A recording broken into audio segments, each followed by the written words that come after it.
ஹே Kallis, இன்னைக்கு நம்ம the mind fuck சீரீஸோட book 1 ஆன த ரிஸ்க் அதோட சாப்டர் 2 ஓட கதையை தான் இன்னைக்கு நம்ம பார்க்க போறோம். ப்ரீவியஸ் சாப்டர் யாரெல்லாம் பார்க்கலையோ டிஸ்கிரிப்ஷன்ல லிங்க் அட்டாச் பண்ணிருக்கேன், மறக்காம செக் பண்ணி பார்த்துட்டு வாங்க. முக்கியமா யாரெல்லாம் சப்ஸ்கிரைப் பண்ணாம பார்த்துட்டு இருக்கீங்களோ மறக்காம சப்ஸ்கிரைப் பண்ணி உங்களுடைய லவ் அண்ட் சப்போர்ட்டை எனக்கு கொடுங்க. சரி வாங்க இப்போ சாப்டர் 2 ஓட கதைக்குள்ள போகலாம். இந்த மனுஷங்களுக்கு இந்த பிரபஞ்சத்தையும் உண்மையையும் கொஞ்சம் புரிஞ்சுக்கிற அளவுக்கு அறிவு கொடுக்கப்பட்டிருக்கு. ஆனா அதே அறிவு தன்னால எல்லாத்தையும் முழுமையா புரிஞ்சுக்க முடியாதுன்றதையும் உணர வைக்குது. நமக்கு சொசைட்டி பத்தி கேள்வி கேட்கிற அளவுக்கு அறிவு இருக்கு. ஆனா உலகம், பிரபஞ்சம், வாழ்க்கை இதெல்லாமே நம்ம அறிவை விட அளவில்லாம ரொம்பவே பெருசா இருக்கு. இதெல்லாமே நம்ம சிந்தனைக்கும் எட்டாத அளவுக்கு நிறையவே இருக்கு. அத நம்மளால புரிஞ்சிக்க முடியறத தாண்டி நம்ம சிந்தனைக்கே எட்டாத அளவுக்கு இதெல்லாம் ரொம்பவே பெருசா இருக்குன்ற அளவுக்கு புரிஞ்சிக்க கூடிய மனப்பக்குவம், அந்த அறிவு நமக்கு இருக்கல அப்படின்னு சொல்ற ஆல்பர்ட் ஐன்ஸ்டீனோட இந்த கோட்ல இருந்து தான் இந்த சாப்டர் ஸ்டார்ட் ஆகுது. இதுதான் ஔவையாருமே சொல்லியிருக்காங்க, கற்றது கையளவு கல்லாதது உலக அளவுன்ட்டு. அதேதான் ஆல்பர்ட் ஐன்ஸ்டீனும் அவர் ஸ்டைல்ல சொல்லியிருக்காரு.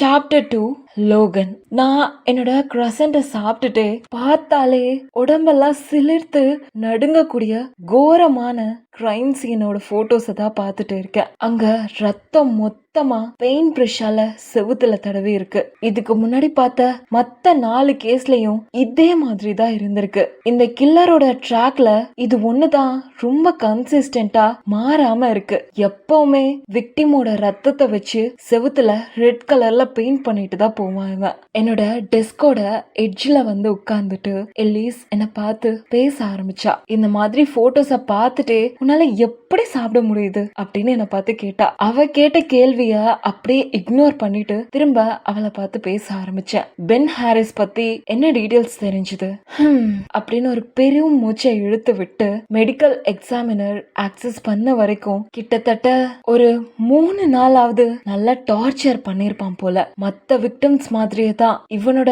உடம்புலயுமே சில உறுப்புகள் வெட்டி எடுக்கப்பட்டிருக்கு. இவனோட பிரைவேட் பார்ட்ஸும் சேர்த்துதான். இதை கேட்டதும் எல்லா ஆண்களுக்கும் வர மாதிரி தான் என்னோட உடம்பும் ஒரு நிமிஷம் நடுங்குச்சு. இந்த போட்டோஸ்ல எது அந்த வெட்டப்பட்ட பிரைவேட் பார்ட்டோட போட்டோன்னு நான் பார்த்துட்டு இருந்தேன். எலிஸ் தொடர்ந்து பேச ஆரம்பிச்சா. கிரவுண்ட்ல கிடக்கக்கூடிய 10 வெட்டப்பட்ட விரல்களை பாயிண்ட் பண்ணி சொல்ல ஆரம்பிச்சா. இவனோட விரல்கள் எல்லாத்தையும் கட் பண்ணிருக்காங்க.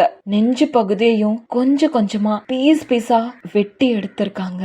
அது மட்டும் இல்லாம ஒவ்வொரு தடவையும் ரத்தம் வரப்போலாம் அந்த கில்லர் ரொம்ப பார்பரிக்கான கேட்டரைசேஷன் மெத்தட் யூஸ் பண்ணிருக்கான். அதாவது ரத்தத்தை நிறுத்த சூடு வைக்கிற மெத்தட். அத பண்ணிதான் ப்ளீடிங்க ஸ்டாப் பண்ணிருக்கான். என்ன சொல்ல வரேன்னா அந்த விக்டிம அந்த 3 நாளும் உயிரோட வச்சிருக்கணும்னு அவன் பிளான் பண்ணிருக்கான். லாஸ்டா தான் அவனோட பிரைவேட் பார்ட்டை கட் பண்ணிருப்பான்னு எனக்கு தோணுது. அது மட்டும் இல்லாம அவனோட கழுத்துல மார்க்ஸ் இருக்கு. பேஸ்மெண்ட்ல செயின்ஸ் தொங்கிட்டு இருந்துச்சு. இந்த கில்லர் விக்டிம அவங்க சொந்த வீட்லயே கட்டி தொங்க விட்டுருக்கான். இப்போ வரைக்கும் கொல்லப்பட்ட எல்லாருமே மக்கள் நடமாட்டம் இல்லாத ஐசோலேட்டடான ஹோம்ஸ்ல தான் இருந்திருக்காங்க. சோ பக்கத்து வீட்டுக்காரங்க யாருமே இல்ல. அதனால நெய்பர்ஸ் யாருக்குமே சத்தமோ கேட்டிருக்காது. அவன் இன்னும் தடுமாறல. அவன் ஸ்ட்ரைக்ஸ் எல்லாமே சூப்பர் கண்ட்ரோல்டா, வெல் பிளான்டா, அவ்வளோ பர்ஃபெக்டா இருக்கு. நமக்கு தான் இங்க சரியா டீடைல்ஸ் புரியாம இருக்கும். ஆனா அவன் ரொம்ப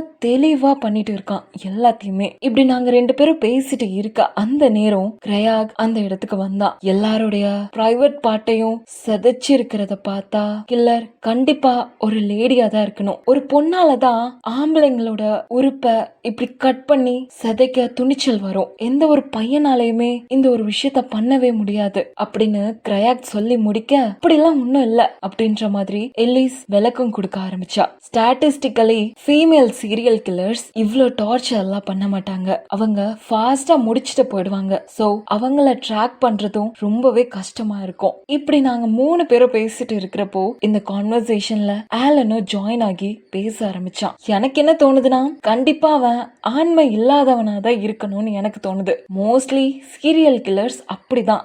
இதனாலதான் இவங்க 2 பேரும் ப்ரொஃபைலர்ஸ் ஆகல. எலிஸ் பேச ஆரம்பிச்சா. எனக்கு என்ன தோணுதுன்னா, அவன் ஒரு செக்ஷுவல் சாடிஸ்ட். ஆண்மை குறைவுன்றது அவனோட ஒரு பார்ட்டா வேணா இருக்கலாம். ஆனா ஆண்மை குறைவு உள்ளவன்ட்டு கம்ப்ளீட்டா நம்மளால சொல்லிட முடியாது. அப்படி கம்ப்ளீட்டா நம்மளால ப்ரொஃபைல் பண்ணிட முடியாது அப்படின்னு எலிஸ் சொல்லி முடிக்க கிரையா கொஞ்சம் கன்ஃபியூஸ் ஆகி கேட்க ஆரம்பிச்சான். அப்போ அவன் ஒரு ஆண்மை குறைவு இருக்கக்கூடிய செக்ஷுவல் சாடிஸ்டா அப்படின்னு கேட்டான். இந்த செக்ஷுவல் சாடிஸ்டுக்கு அப்பப்போ ஆண்மை குறைவு இருக்கும். அவங்க டார்ச்சர் பண்றது மூலமா தான் அவங்க செக்ஷுவல் ரிலீஸ் அடைவாங்க. ரேப் பண்ண எந்த சைன்ஸும் இல்ல. சோ கில்லருக்கு இன்னும் மென்ன ரேப் பண்ணக்கூடிய அளவுக்கு கான்பிடன்ஸ் வரல, இன்னும் அவனுக்கு அந்த துணிச்சல் வரல அப்படின்னு எலிஸ் சொல்லி முடிச்சா. இன்னும் கூட புரியாம கிரையாக் தொடர்ந்து கேள்வி கேட்க ஆரம்பிச்சான். அப்போ அவன் ஒரு கே செக்ஷுவல் சாடிஸ்டா அப்படின்னு எலிஸ பார்த்து கேட்டான். ஆமா அப்படின்னு எலிஸும் ஆமான்னு சொன்னா. நான் என்னோட சைட்ல உள்ள லீடர் சொல்ல ஆரம்பிச்சேன். ஆனா விட்னஸஸ் படி பார்த்தா கொல்லப்பட்ட எல்லாருமே ஸ்ட்ரெயிட்டான ஆளுங்க தான். அவங்க கேவா இருந்தா இந்த தியோரி செட் ஆகும். 5 பேருமே ஒரே டவுனை சேர்ந்தவங்க. ஆனா யாருக்குமே இவங்க 5 பேரையும் கொல்ற மாதிரி எந்த காமன் எனிமியும் இப்போ வரைக்கும் தெரியல. சம்திங் நம்ம ஏதோ மிஸ் பண்றோம்னு எனக்கு தோணுது. வீட்டுக்கு போற அந்த சேரு வழியா ஒரு ஷூ ஃபுட் பிரிண்ட் கிடைச்சிருக்கு. சைஸ் 12, ஹீல்ல இருந்து டோ வரைக்கும் சாலிடான ஃபுட் பிரிண்ட் நம்மளுக்கு கிடைச்சிருக்கு. எக்ஸ்பர்ட் சொல்றத படி பார்த்தா கில்லரோட வெயிட் கன்ஃபார்மா 90 to 95 கிலோக்குள்ளதான் இருக்கும் அப்படின்னு எலிஸ் சொன்னா. இவ்ளோ ஸ்ட்ராங்கான ஆம்பளைங்களை ஓவர் பவர் பண்ணணும்னா கில்லர் கண்டிப்பா நல்ல பிசிக்கலி ஃபிட்டாவும் நல்ல ஒரு மஸ்குலரான பாடியாவும் தான் இருக்கணும். அடக்குமுறை பண்ணி தான் ஓவர் பவர் பண்ணிருக்கான். ஸ்டார்டிங்ல வெறும் ஆல்பா மேல்ஸ மட்டும் தான் இவன் கொண்டுட்டு இருந்திருக்கான். சோ ஆல்பா சீரியல் கில்லர்னு இவனை நம்ம ப்ரொஃபைல் பண்ணும். ஆனா பென் பிசிக்கலி ஃபிட்டா இருந்தாலும் அவனோட ஒர்க்ல அவன் ரொம்பவே சப்மிசிவா எல்லாத்துக்குமே அடங்கி போறவனா தான் இருந்தான். பேக் ஸ்டேஜ்ல இருக்கதான் அவன் ஆசைப்பட்டான் அப்படின்னு நான் சொல்ல எலிஸ் பேச ஆரம்பிச்சா. கடைசியா நடந்த கொலைக்கு அப்புறமா செக்ஷுவல் சாடிசம் தான் கன்ஃபார்ம்னு தோணுது. ஏதாவது செக்ஷுவலி ஃப்ரஸ்ட்ரேட்டட் பாயிண்ட் இருக்கும். கண்டிப்பா ஒரு ட்ரிகர் பாயிண்ட் இருக்கும். அது நமக்கு ஹெல்ப் பண்ணும். ப்ரொஃபைல நம்ம அட்ஜஸ்ட் பண்ணுவோம். விக்டிம்ஸ் பத்தி வேற என்ன தெரியும் அப்படின்னு எலிஸ் என்ன பார்த்து கேட்டா. இவங்க காலேஜ்ல டாப் பெர்ஃபார்மிங் ஸ்டூடெண்ட்ஸ். இவங்களோட ஏஜ் கேப் பார்த்தோம்னா 23 to 28 வயசுக்குள்ள இருக்கவங்க தான். எல்லாருமே ஒரே டவுனை சேர்ந்தவங்க, ஐசோலேட்டடான வீட்டுல வாழ்றவங்க. இந்த ஒரு விஷயம் தான் லிங்க் ஆகுது. என்னதான் இவங்க ஒரே டவுன்ல வாழ்ந்தாலும் டவுனை விட்டு வெளியே வந்ததுக்கு அப்புறமா இவங்களுக்குள்ள எந்த கான்டாக்டுமே இல்ல. ஆனா முன்னாடி இவங்க எல்லாம் ஃப்ரெண்ட்லியா தான் இருந்திருக்காங்க. இந்த கில்லருக்கு அந்த டவுன் மேல ஏதாவது கோபம் இருக்குமோ, வெஞ்சன்ஸ், பழி வாங்கணும் அப்படி ஏதாவது இருக்குமோ, இருந்தாலும் இருக்கலாம் அப்படின்னு எனக்குள்ளே நான் பதில் சொல்லிக்கிட்டேன். ஒரு கொலை பாஸ்டன்ல நடந்திருக்கு, இன்னொன்னு டென்வர்ல, ஒன்னு லாங் ஐலாண்ட்ல, இன்னொன்னு மைனில, இப்போ நம்ம வர்ஜினியா பேக்யார்ட்லயும் நடந்திருக்கு. இவன் நார்மல் ஹண்டிங் கிரவுண்ட ஃபாலோ பண்ணவே மாட்டான். மேப் ஃபுல்லா சுத்துறான். ஒரு சாதாரண கொலைகாரனா என்ன பண்ணுவான்? சீரியல் கில்லர்னா ஒரு ஊர்ல நடந்துட்டு இருக்கக்கூடிய தொடர் கொலைகள் ஒரு ஊரு. ஆனா இவன் மேப் ஃபுல்லா சுத்துறான். எல்லா இடத்துலயும் கை வைக்கிறான் ஒரே பேட்டர்ன்ல. ஆனா இவங்க எல்லாருமே ஒரே டவுனை சேர்ந்தவங்கன்ற லிங்க் மட்டும் இல்லனா இதெல்லாம் ரேண்டம்னு நம்ம எடுத்துட்டு போயிருக்கலாம். ஆனா இவங்க எல்லாருமே ஒரே டவுனை சேர்ந்தவங்க. ஆனா ஒரே ஸ்கூல் கிடையாது. 3 பேரும் வேற வேற பிரைவேட் ஸ்கூல்ல தான் படிச்சிருக்காங்க. சோ ஸ்கூல் டைம்ல எந்த ஒரு கிரட்ஜும் இல்லைன்னு தெரிய வருது. அது மட்டும் இல்லாம ஏஜ் கேப்பும் வேற இருக்கு. எல்லாருமே ஒரே வயசை சேர்ந்தவங்க கிடையாது. இப்போ என்னவா இருக்கும் அப்படின்ற மாதிரி எனக்குள்ளேயே நானே டென்ஷன் ஆகி பேச ஆரம்பிச்சேன். அந்த டவுனுக்குள்ள எந்த கொலையும் நடக்கல. 2 கொலைனா கோஇன்சிடென்ட்ஸ்னு சொல்லலாம். ஆனா 5 பேரும் அந்த டவுன்னு கிளியரா இருக்கு. டவுன் பத்தி என்ன டீடைல்ஸ் கிடைச்சது அப்படின்னு நான் எலிஸ பார்த்து கேட்டேன். அந்த டவுன் ரொம்பவே சின்ன டவுன், 500 பேர் தான் இருப்பாங்க. கடந்த 3 வருஷத்துல நியூஸ்ல வர மாதிரி எந்த ஒரு விஷயமே நடக்கல. வெறும் ஒரு ஓனை அட்டாக் பண்ணுச்சுன்றத தவிர வேற எதுவுமே தெரியல. அது மட்டும் இல்லாம ரொம்ப ரிலீஜியஸான டவுன்னு கேள்விப்பட்டேன்.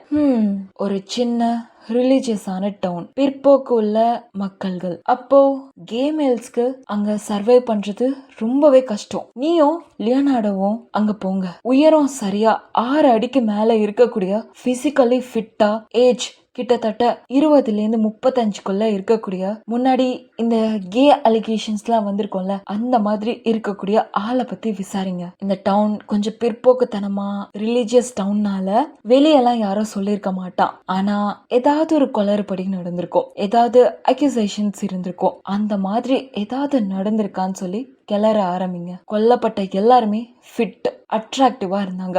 கேர்ள்ஸ் கூட தான் இருந்திருக்காங்க. கில்லருக்கு அவங்க மேல லவ் இருந்து ரிஜெக்ட் ஆனதுனால கூட ரிவெஞ்ச் எடுத்திருக்கலாம்ல. இப்படி இந்த ஆங்கிள்லயும் நம்ம யோசிக்கணும். என்னதான் நான் ப்ரொஃபைல் பண்ணிட்டு இருந்தாலும் எதையோ நான் மிஸ் பண்றேன்னு எனக்குள்ள தோணிட்டே இருந்துச்சு. ஒவ்வொரு கொலைகளும் செதறி போய் கிடந்துச்சு ஒவ்வொரு ஊர்ல. 4வது கொலைக்கு அப்புறம் தான் இதுக்குள்ள ஒரு பேட்டர்ன் இருக்குன்ட்டு கண்டுபிடிக்க முடிஞ்சது. காட் அப்படின்னு கொஞ்சம் டென்ஷனா இருந்தேன். அந்த டவுன்ல இருக்கக்கூடிய போலீஸ் டிபார்ட்மெண்ட் கிட்ட இதை ஷேர் பண்றதுக்கு முன்னாடி வேற ஏதாவது பாயிண்ட்ஸ் ஆட் பண்ணணுமா அப்படின்னு எலிஸ் என்ன பார்த்து கேட்டா. நான் சேர்ல நிமிர்ந்து உட்கார்ந்து போட்டோஸ பார்த்துக்கிட்டே சொன்னேன். கில்லர் வீட்டுக்குள்ள ஃபோர்ஸ்டா என்ட்ரி கொடுக்கல, கதவை எதுவும் உடைச்சுக்கிட்டுலாம் போகல. சோ விக்டிம்ஸ்க்கு அவனை நல்லா தெரிஞ்சிருக்கணும், இல்லனா டோர் லாக் பண்ணாம இருந்திருக்கணும். பேசி அவங்க கிட்ட பழக்கமா கூட இவன் ஆயிருக்கலாம். ஹே, டிராஃபி ஏதாவது மிஸ்ஸிங்கா? இவனுக்கு பர்சனல் அட்டாச்மெண்ட் இருக்கு, ஃபேண்டசி பிளே பண்றான். சோ டிராஃபி கண்டிப்பா எடுத்திருப்பான். இந்த இடத்துல டிராஃபின்னு எதை மீன் பண்றாங்கன்னா, நிறைய சீரியல் கில்லர் மூவிஸ்ல எல்லாம் பாத்துருப்போம்ல, விக்டிமோட கண்ணு, ஹேரு, நெயில்ஸ் அந்த மாதிரி ஏதாவது ஒன்னத டிராஃபி மாதிரி எடுத்துப்பாங்கல்ல, அததான் இங்க லோகன் மீன் பண்றான். ஒவ்வொரு கொலைக்கும் நடுவுல ஒரு கேப் இருக்கு. அந்த கேப்ல இந்த டிராஃபிய வச்சுதான் அவன் திருப்தி அடைவான். ஒவ்வொரு கொலைக்கும் நடுவுல எக்ஸாக்ட் 1 month கேப். ஆனா அவன் இன்னுமே தடுமாறல. ஏதாவது ஒரு விஷயத்துல எப்படியாவது சிக்குவன் நானும் பாக்குறேன். இப்ப வரைக்கும் அவன் ரொம்பவே தெளிவா இருக்கான். பாடியில ஃபிளஷ், ஹேர் எல்லாமே இன்டாக்டா இருக்கு. ஜுவல்லரி, பர்சனல் ஐட்டம்ஸ் எதுவுமே மிஸ் ஆன மாதிரி தெரியல. ஆனா அவங்க சிங்கிளா இருக்கிறதுனால ஏதாவது மிஸ் ஆச்சா இல்லையான்னு நம்மளால கன்ஃபார்மா சொல்ல முடியல அப்படின்னு எலிஸ் என்ன பார்த்து சொன்னா. ஓ டேம் இட், என்னமோ நம்ம மிஸ் பண்றோம் அப்படின்னு கொஞ்சம் டென்ஷன்ல நான் பேசினேன். எலிஸ் என்னோட ஷோல்டர் மேல கைய வச்சு, லோகன் வீட்டுக்கு முதல்ல போய் ரெஸ்ட் எடு. நீ ராத்திரி முழுக்க இங்கேயே தான் இருக்க. ரெஸ்ட் எடுத்தாதான் உன் மூளையும் கொஞ்சம் வேலை செய்யும்டா.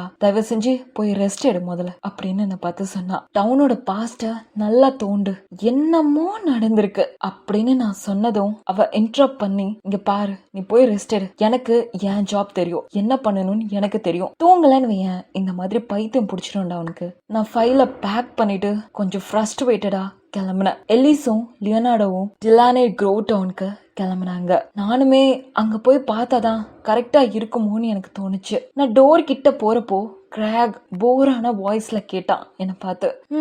அந்த ஃப்ரோஸ் பைட் கேர்ள் உனக்கு கால் பண்ணாலா அப்படின்னு என்ன பார்த்து கேட்டான். அவனுக்கு என்ன காண்டுனா, அவனா தேடி போய் பேசினாலும் அவ கொஞ்சம் கூட இவனை மதிக்காம என்கிட்ட வந்து பேசினால, அதுதான் அந்த காண்டு தான் தம்பிக்கு கொஞ்சம் இருக்கு. ஆனா உண்மையான காரணம் என்னன்னு அவனுக்கு புரியல. அதனாலதான் அவன் ப்ரொஃபைலிங்ல ஃபெயில் ஆயிட்டு இருக்கான். அதாவது ஒருத்தரோட மனநிலை, நோக்கம், அவங்களோட குணாதிசயம் இதெல்லாம் சரியா இவன் புரிஞ்சுக்க மாட்டான். ஆனா பிஆர்ல, அதாங்க பப்ளிக் ரிலேஷன்ல இவன் தான் கிங்கே. அதாவது மக்கள் கூட பேசுறது, இமேஜ மெயின்டைன் பண்றது, பொண்ணுங்களை கரெக்ட் பண்றது, எல்லாரையும் இம்ப்ரெஸ் பண்றது, இந்த மாதிரி விஷயங்கள்ல இவனை அடிச்சுக்க ஆளே கிடையாது. அதுல இவன் எக்ஸ்பர்ட் தான், அத நான் கண்டிப்பா ஒத்துப்பேன். இல்லடா அப்படின்னு சொல்ல வாய திறக்கிறப்போ என் போன் ரிங் ஆச்சு. Unknown number. போனை அட்டென்ட் பண்ணி, பென்னட் ஹியர் அப்படின்னு நான் சொன்னேன். ஒரு ஃபெமிலியரான ஸ்வீட்டான ஃபெமினன் வாய்ஸ் என்ன நோக்கி வந்துச்சு. போன்ல பதில் சொல்றப்போ யூஸ் பண்ணக்கூடிய உங்க லாஸ்ட் நேம் வச்சே தெரியுது உங்களுக்கு டிட்டாச்மெண்ட் இஷ்யூ இருக்கும் போல, ஏஜென்ட் பென்னட் அப்படின்னு பதில் வந்துச்சு. என்னையே அறியாம என் முகத்துல ஒரு சிரிப்பு வந்துச்சு. கிரேயாக பார்த்து கண்ணடிச்சேன். சோ கால் பண்ண கரெக்ட் 3 நாள் வெயிட் பண்ணீங்களோ அப்படின்னு நான் அவளை பார்த்து கேட்டேன். ஹலோ சார், டெக்னிக்கலி 4 நாள் வெயிட் பண்ணேன் அப்படின்னு அங்கிருந்து பதில் வந்துச்சு. சாரி, நான் நைட்டு ஃபுல்லா தூங்கல. தூங்குற வரைக்கும் எனக்கு அடுத்த நாள் இல்ல, அதனால இன்னுமே எனக்கு 3 நாள் தான். ஒவ்வொரு காலுக்குமே சரியா 4 நாள் வெயிட் பண்ணணுமா, இல்ல இந்த நம்பருக்கு எப்ப வேணும்னாலும் நான் கால் பண்ணலாமா அப்படின்னு நான் அவளை பார்த்து கேட்டேன். நான் இந்த மாதிரி கடலை போட்டுட்டு இருக்கிறப்போ காண்டாயிட்டு அங்கிருந்து கிளம்பி போனான். எங்க நைட்டு ஃபுல்லா முழிச்சிட்டா இருந்தீங்க அப்படின்னு அங்கிருந்து பதில் வந்துச்சு. என்ன பண்றது, என் ஜாப் அப்படியாச்சே, ரோட்லயே பாதி நேரம் டைம் போயிடும். அது மட்டும் இல்லாம கேன்சல் ஆக வாய்ப்புள்ள டேட்டுக்கு உன்னை கூப்பிடுறதுக்கு முன்னாடியே சொல்றேன். என் வேலை அப்படி, என்ன பண்றது. ஓ குட் டு நோ. நானும் நிறைய விஷயத்த இப்படிதான் மிஸ் பண்ணுவேன். என் லைஃபும் உங்களை மாதிரி தான் பரபரப்பாவே தான் போகும் அப்படின்னு அவ சொன்னா. அவ ஓபன் அப் ஆகுறத பார்த்து என்னையே அறியாம என் முகத்துல சிரிப்பு வந்துச்சு. நீ என்ன பண்ற அப்படின்னு அவளை பார்த்து நான் கேட்டேன். அப்படியே ஜிகல்ஸ் பண்ணிட்டு என்னை பார்த்து சொன்னா, ஓ எவ்வளவு அழகா சிரிக்கிறா. எனக்கு ஆன்லைன்ல வாங்குறது விற்கிறது ட்ரேட் அரேஞ்ச் பண்றது இந்த மாதிரியான பிசினஸ் இருக்கு. அதுல நிறைய கமிஷன் வரும். அப்படிதான் நான் சம்பாதிக்கிறேன். டீல் கொஞ்சம் சஸ்பீஷியஸா இருந்தா நடு ராத்திரியில கூட புளோரிடாக்கு போய் பர்சனலி இன்ஸ்பெக்ட் பண்ணுவேன். ஒரு பெரிய ட்ரேட் டீல வெரிஃபை பண்ற அளவுக்கு சீரியஸா இருப்பேன். யாச் வெர்சஸ் கார் ட்ரேட் தான் அதுக்கு பெரிய உதாரணமே. யாச் பெரிய லக்ஸரியான போட். கார் ஒருத்தர் 1 கோடி மதிப்புள்ள யாச்ச வச்சிருந்தாரு. இன்னொருத்தர் 80 லட்சம் ரூபாய் காரு பிளஸ் 20 லட்சம் ரூபாய் கேஷ் வச்சிருந்தாரு. 2 பேரும் எக்ஸ்சேஞ்ச் பண்ணிக்க தயாரா இருந்தாங்க.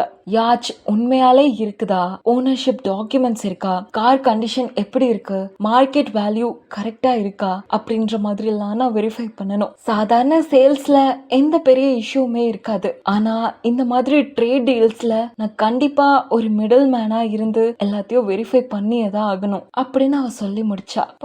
எவ்வளவு ஈஸியா பேசுறா. அவளை நான் தப்பா ப்ரொஃபைல் பண்ணிட்டேனோ, இவ்வளோ ரொம்ப டிஃபென்சிவ்னு நினைச்சேன். ஆனா இவ்வளோ கேஷுவலா இவ்வளோ ஓப்பனா பேசுறாளே. மேபி நான் ரொம்ப டயர்டா இருந்தனால அவளை தப்பா ஜட்ஜ் பண்ணிட்டேனோ அப்படின்னு எனக்குள்ளேயே தோணுச்சு. ஓ கேக் ரொம்ப ஃபன்னா இருக்கு அப்படின்னு நான் சொன்னேன். எஸ், ஆனா எப்பவும் இல்ல, ஒரு வாட்டி 5 கிராண்ட் வர்த் உள்ள ரியல் செக்ஸ்டால ஒரு குதிரையோட ட்ரேட் பண்ண இன்ஸ்பெக்ட் பண்ண போனேன். அந்த கன்சர்ன் பத்தி பேசவா வேணும் அப்படின்னு அவ சொன்னா. நான் சிரிச்சேன். அதுதான் ரொம்ப வியர்டா இருந்துச்சா அப்படின்னு அவளை பார்த்து கேட்டேன். நானே தான் பேசிட்டு இருக்கேன். சரிங்க, சரி உங்களோட வியர்டஸ்ட் கேஸ பத்தி சொல்லுங்க, நான் இத சொல்றேன் டீலா அப்படின்னு அவ என்ன பார்த்து கேட்டா. காலேஜ் படிக்கிறப்போ FBI என்ட்ரன்ஸ் எக்ஸாம் சும்மா ட்ரை பண்ணலாமே அப்படின்ற மாதிரி தான் எழுதினேன். ஆனா எப்படியோ பாஸ் ஆயிட்டேன். அதனால எனக்கு வந்த ஃபர்ஸ்ட் கேஸ் என்ன தெரியுமா, பொண்ணுங்களோட பேண்டீஸ திருடக்கூடிய ஒருத்தனை பத்தி தான். இவன் ஃபியூச்சர்ல பெரிய கிரிமினல் ஆக வாய்ப்பு இருக்கு அப்படின்னு சந்தேகப்பட்டு எனக்கு தான் இந்த கேஸ கொடுத்தாங்க. ஆனா விசாரிச்சு பார்த்ததுக்கு அப்புறம் தான் தெரிஞ்சது பெரிய கிரிமினல்லாம் இவன் ஒண்ணு கிடையாது. அது ஒரு சின்ன பையன். அவனோட அம்மா எப்ப பார்த்தாலும் புலம்பிட்டே இருப்பாங்களா, கம்ப்ளைண்ட் பண்ணுவாங்களா, ஐயோ என் பேண்டீஸ் குவாலிட்டியாவே இல்ல, எனக்கு ஒழுங்காவே ஃபிட் ஆகல அப்படின்ற மாதிரி அவங்க அம்மா புலம்புறதை கேட்ட அந்த குட்டி பையன் எப்படியாவது நம்ம அம்மாக்கு ஒரு நல்ல பேண்டீஸ் வாங்கி கொடுக்கணும் அப்படின்னு சொல்லி அவன் கிட்ட காசு இல்லாதனால அந்த பேண்டீஸ திருடி ஒரு கிஃப்ட் பாக்ஸ்ல வச்சு கிறிஸ்மஸ்க்கு சர்ப்ரைஸ் பண்ணலாம்னு சொல்லி நினைச்சிருக்கான். அவ்வளவுதான். ஆனா அந்த கிஃப்ட பார்த்து அவனோட அம்மா ஷாக் ஆயிட்டாங்க. இப்படி நான் சொல்லி முடிக்கவும் அவ சிரிக்க ஆரம்பிச்சா. ஓ ஆக்வர்டா தான் இருக்கு, ஆனா நல்ல வேலை அவன் செக்ஷுவல் டீவியன்ட்லாம் இல்ல.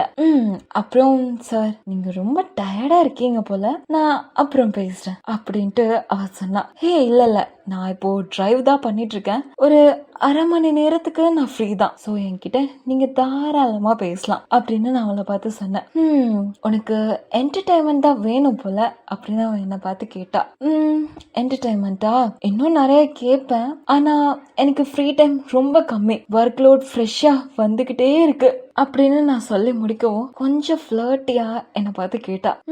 அப்போ கேட்க முடிஞ்சா என்ன கேப்பீங்க அப்படின்னு என்ன பார்த்து கேட்டா. ஆஹா இதை மிஸ் பண்ணிட கூடாதுடா அப்படின்ட்டு டின்னர் முடிஞ்சா மஃபின் ஆர் மூவி லிஸ்ட். அது மட்டும் இல்லாம எனக்கு இந்த மூக்க நொண்டி சாப்பிடுறது, யூரினை குடிக்கிறது, ஸ்ட்ராப் ஆன் ஃபெட்டிஷ் இதெல்லாம் சுத்தமா செட் ஆகாது அப்படின்னு அவகிட்ட சொன்னேன். அவ சிரிக்க ஆரம்பிச்சா. எனக்கு இந்த மூக்க நொன்ற பழக்கம்லாம் இல்ல, யூரினுக்கு பதிலா பியர் குடிப்பேன், ஸ்ட்ராப் ஆன் நீ கம்ஃபர்டபிள் ஆகுற வரைக்கும் எனக்குள்ளேயே ஒளிச்சு வச்சிருப்பேன் அப்படின்னு என்னை பார்த்து சொன்னா. என் செக்ஷுவாலிட்டியை கலாய்க்கிறேன். நைஸ் அப்படின்னு அவ சிரிச்சு முடிக்கிறதுக்கு முன்னாடியே நான் அவளை பார்த்து கேட்டேன், நீ எப்படி மத்தவங்கள ப்ரொஃபைல் பண்ணுவ அப்படின்னு நான் அவளை பார்த்து கேட்டேன். எப்படியா இல்ல ஏன்னா ரெண்டும் தான் அப்படின்னு நான் அவளை பார்த்து சொன்னேன். நேர்ல அவங்களுடைய பாடி லாங்குவேஜ், அவங்களுடைய மைக்ரோ எக்ஸ்பிரஷன் வச்சு கண்டுபிடிப்பேன். டெக்ஸ்ட்ல அவங்க என்ன மாதிரியான வார்த்தைகள் பேசுறாங்கன்றத வச்சு கண்டுபிடிப்பேன். போன்லனா அவங்க என்ன டோன்ல பேசுறாங்கன்றத வச்சு பார்ப்பேன். இந்த ஃப்ராடுங்கள் எல்லாம் கண்டுபிடிக்க ப்ரொஃபைலிங் கண்டிப்பா நான் யூஸ் பண்ணுவேன் அப்படின்னு அவ என்ன பார்த்து சொன்னா. உன்னோட ஸ்டோரை நீ தனியா தான் ரன் பண்ணிட்டு இருக்கியா அப்படின்னு நான் அவளை பார்த்து கேட்டேன். என் பிசினஸ் பார்ட்னர் டெக் சைட் ஃபுல்லா ப்ரோக்ராம் வச்சு ஃபிளாக் பண்ணுவான். ஓ நைஸ். அந்த மேல் பார்ட்னர் வெறும் ஃப்ரெண்டு தானா? ஹலோ சார், சிங்கிளான்னு கேக்குற அதுதானே? எஸ், நான் சிங்கிள் தான். சிங்கிளா இல்லனா இப்படி அவங்க கூட நான் இப்போ ஃப்ளர்ட் பண்ணிட்டு இருக்க மாட்டேன் அப்படின்னு நான் அவரை பார்த்து சொன்னேன். இன்னைக்கு நைட் டின்னர் கண்டிப்பா முடியாது, ஆனா 5 o'clock நம்ம மீட் பண்ண அதே இடத்துல ஒரு காஃபி அப்படின்னு நான் அவளை பார்த்து கேட்டேன். மார்னிங் காஃபி ஓகே, ஆனா இப்போ மஃபின் தான் எனக்கு ஓகே, அங்க மஃபின் நல்லா இருக்கும் அப்படின்னு அவகிட்ட இருந்து பதில் வந்துச்சு. Muffin okay, noted. Are you flirting with me agent Bennett அப்படின்னு அவகிட்ட இருந்து பதில் வந்துச்சு. மேபி இவ்வளோ அழகான பொண்ணு இருந்தா ஃப்ளர்ட் பண்ண மாட்டாங்களா என்ன? சரி, உன் நேம் என்ன அப்படின்னு அவகிட்ட கேட்டேன். ஸ்ட்ரேஞ்சர்ஸ் கிட்ட நேம் சொல்றது கொஞ்சம் ஆபத்தான விஷயம்தான் அப்படின்னு அவகிட்ட இருந்து பதில் வந்துச்சு. I know that. சீரியல்ஸ் பத்தி பாக்குறது தானே என் வேலையே அப்படின்னு நான் சொன்னேன். இது சீரியல்ஸா? Serial offenders to serial killers. இதெல்லாம் முன்னாடி ரிலேஷன்ஷிப்ல சுத்தமா செட்டே ஆகல. ஓ நோ ப்ராப்ளம், ஆனா இத வெளியே நீங்க சொல்லலாமா அப்படின்னு அவ என்ன பார்த்து கேட்டா. நியூஸ்ல வருவேன், கிளாசிஃபைட்லாம் இல்ல, சோ நம்ம ஸ்ட்ரேஞ்சர்ஸால இருக்க வேணாம். உன் பேர் என்னன்னு சொல்லுவியா அப்படின்னு அவளை பார்த்து கேட்டேன். அவ கொஞ்சம் அமைதியா இருந்துட்டு சொல்ல ஆரம்பிச்சா. Lana, Lana Myers. இன்வெஸ்டிகேட் பண்ணிக்கோங்க மிஸ்டர் ப்ரொஃபைலர் அப்படின்னு அவகிட்ட இருந்து பதில் வந்துச்சு. ஓ லானா, சர்ப்ரைஸ்லாம் ஆகாது. உன் மேல நான் வெறும் நான் இன்வேசிவ் பேக்ரவுண்ட் செக் மட்டும் தான் பண்றேன். ஜாப்ல பிரச்சனை வரக்கூடாதுன்றதுக்காக. அதாவது உன்னோட பேக்ரவுண்ட் செக் மட்டும் தான் பண்ண போறேன். உனக்கு கிரிமினல் ரெக்கார்ட்ஸ் ஏதாவது இருக்கான்ட்டு. அதுவும் எதுக்குன்னா நாளைக்கு என் வேலையில எந்த பிரச்சனையும் வந்துடக்கூடாதுன்றதுக்காக தான் அப்படின்னு அவகிட்ட நான் சொன்னேன். அவ அழகா சிரிச்சா. காஃபி அப்புறமா ட்ரை பண்ணலாமா அப்படின்னு நான் கேட்டேன். மஃபின்ஸ் ஞாபகம் இருக்குதுல்ல அப்படின்னு அவகிட்ட இருந்து ரிப்ளை வந்துச்சு. ஓ எனக்கு இப்போ ஸ்லைட்டா தூக்கம் வருது, அது மட்டும் இல்லாம நான் ரீச் ஆயிட்டேன், ஸோ சாரி அப்படின்னு நான் அவளை பார்த்து சொன்னேன். ஓ see you later agent Bennett அப்படின்னு அவன் என்னை பார்த்து சொன்னான். டெஃபினெட்லி அப்படின்னு நான் அவகிட்ட சொல்லி காலை கட் பண்ணேன். அவ காலை கட் பண்ணதும் நான் அந்த நேமை ஹேட்லிக்கு டெக்ஸ்ட் பண்ணேன். என்ன இப்போ பார்க்கணும், வெறும் கிரிமினல் ரெக்கார்ட்ஸ் மட்டும்தான், டன். அவ கிளீனா தான் இருக்கா. இவ்ளோ ஃபாஸ்டா? யா, அவ ப்ரொஃபைல்ல எதுவும் இல்ல அப்படின்னு ஹேட்லி கிட்ட இருந்து வந்துச்சு. நான் சிரிச்சுக்கிட்டு வீட்டுக்குள்ள போனேன். என்னதான் நான் ரொம்ப டயர்டா இருந்தாலும் கேஸோட ஃபேக்ட்ஸ்லாம் என் மண்டைக்குள்ள ஓடிக்கிட்டே இருந்துச்சு. இவன் டார்ச்சர் பண்ண விதம் கன்சிஸ்டன்டா இல்ல. 3 நாள் 2 நாள் 4 நாள் அப்படி இருக்கு. இந்த பிரைவேட் பார்ட்டை ரிமூவ் பண்ணது தவிர விரல்களை வெட்டினதுமே கன்சிஸ்டன்டா இல்ல. என் வீடும் எம்டியா தனிமையா இருக்கு. விக்டிம்ஸும் என்ன மாதிரி தான் தனிமையா, சிங்கிளா, ஃபிட்டா, ஐசோலேட்டடான ஏரியால வொர்க்கஹாலிக்ஸா இருந்தாங்க. என்னோட நெய்பர் வீடுமே 1 மைல் தள்ளி தான் இருக்கு. அப்படி இருக்க ஐசோலேட்டடான வீட்டுல தான் நானுமே இருக்கேன். விக்டிம்ஸ் மிஸ்ஸிங்கா யாருமே கண்டுபிடிக்கல. கடைசியா கண்டுபிடிச்ச விக்டிமோட பாடி 4வது நாள் தான். காலிக் வந்து பார்த்ததால தான் அது கிடைச்சது. ஒர்க்க தவிர யாருமே மிஸ் பண்ண மாட்டாங்கல்ல. நம்ம செத்தா கூட நம்மள கேள்வி கேட்க இங்க யாருமே இல்லல. ஒர்க்க தவிர வேற யாருமே என்ன தேட மாட்டாங்கல்ல. வீட்டுக்கு வந்தா எனக்காக காத்திருக்க யாருமே இல்லல. அந்த விக்டிம்ஸ் மாதிரி தான் நானுமே இருக்கேன். இதெல்லாம் நினைக்கிறப்போவே ரொம்பவே டிப்ரெசிங்கா இருக்கு. வீடு முழுக்க பார்த்துட்டு அலாம செட் பண்ணிட்டு கன்னை கலட்டி பெட்ல தூக்கி போட்டு எப்பவுமே டெட் பாடிஸோட மெமரிஸ் தான் வரும். ஆனா இன்னைக்கு கண்ணை மூடினா என்ன மயக்குன அவளோட கண்கள் தான் என்னோட கண்ணுக்கு முன்னாடி வந்துட்டு போச்சு அப்படின்னு இந்த சாப்டர் இந்த இடத்துல முடியுது. இந்த சாப்டர் உங்களுக்கு பிடிச்சிருந்துச்சுன்னா மறக்காம லைக் பண்ணுங்க. நெக்ஸ்ட் சாப்டர் வேணும்னா கமெண்ட்ஸ்ல நெக்ஸ்ட் சாப்டர்னு சொல்லி கமெண்ட் பண்ணுங்க. உங்களோட தாட்ஸ கமெண்ட்ஸ்ல ஷேர் பண்ணுங்க. முக்கியமா உங்களுடைய அவள் சொல்லும் கதைகளை மறக்காம சப்ஸ்கிரைப் பண்ணிடுங்க. சரியா? நெக்ஸ்ட் வீடியோல பார்க்கலாம். நன்றி, வணக்கம்.